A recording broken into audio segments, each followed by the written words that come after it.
ദൈവനാമത്തിന് മഹത്വം. 84-ാം സങ്കീർത്തനത്തിൻ്റെ 1-ാം വാക്യത്തിലൂടെയാണ് നമ്മൾ ഇന്ന് കടന്നു പോകുന്നത്. ഇവിടെ സങ്കീർത്തനക്കാരൻ പറയുക, സൈന്യങ്ങളുടെ യഹോവേ, തിരുനിവാസം എത്ര മനോഹരം! എൻ്റെ ഉള്ളം കർത്താവിൻ്റെ പ്രാകാരങ്ങളെ വാഞ്ചിച്ച് മോഹിച്ചു പോകുന്നു. എൻ്റെ ഹൃദയവും എൻ്റെ മാംസവും ജീവനുള്ള ദൈവത്തെ നോക്കി ഘോഷിക്കുന്നു. കർത്താവിൻ്റെ സാന്നിധ്യമുള്ള ഒരു സ്ഥലമാണ് ഏറ്റവും മനോഹരമായ സ്ഥലം. അപ്പോൾ അത് എവിടെയാണ്? ഇന്ന് പലപ്പോഴും നമുക്ക് മനോഹരമായ ദേവാലയങ്ങളുണ്ട്, പ്രാർത്ഥനാ റൂമുകളുണ്ട്. ഇനിയും കർത്താവിനെ പാടി സ്തുതിക്കുവാൻ എത്ര മനോഹരമായ സ്ഥലങ്ങൾ ആണ് ഈ ഭൂമിയിലുള്ളത്.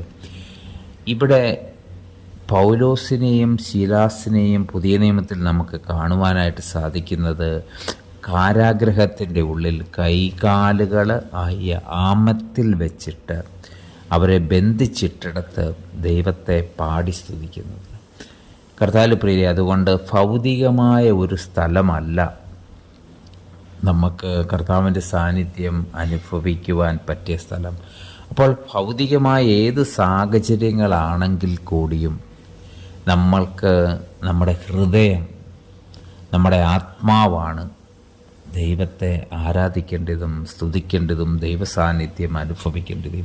ജീവിതത്തിൽ ഏതെല്ലാം പ്രശ്നങ്ങളുണ്ടെങ്കിലും കർത്താവിൻ്റെ സാന്നിധ്യത്തിലായിരിക്കുവാനുള്ള താഴ്മയും വിനയവും ദൈവകൃപയും ദൈവസ്നേഹവും നമ്മുടെ ഉള്ളിലുണ്ടെങ്കിൽ കർത്താവിൻ്റെ അടുത്ത് നമുക്ക് ശാന്തമായിരുന്ന് ദൈവത്തിൻ്റെ സാന്നിധ്യം അനുഭവിക്കുവാനായിട്ട് സാധിക്കും. അതാണ് ഇവിടെ ഈ പ്രപഞ്ചത്തിലെ ഏറ്റവും മനോഹരമായ ഇടം. അങ്ങനെ ഒരിടത്തെത്തി ദൈവത്തെ ആരാധിക്കുവാൻ ദൈവം നമ്മെ ഓരോരുത്തരെയും സഹായിക്കട്ടെ. ആമീൻ.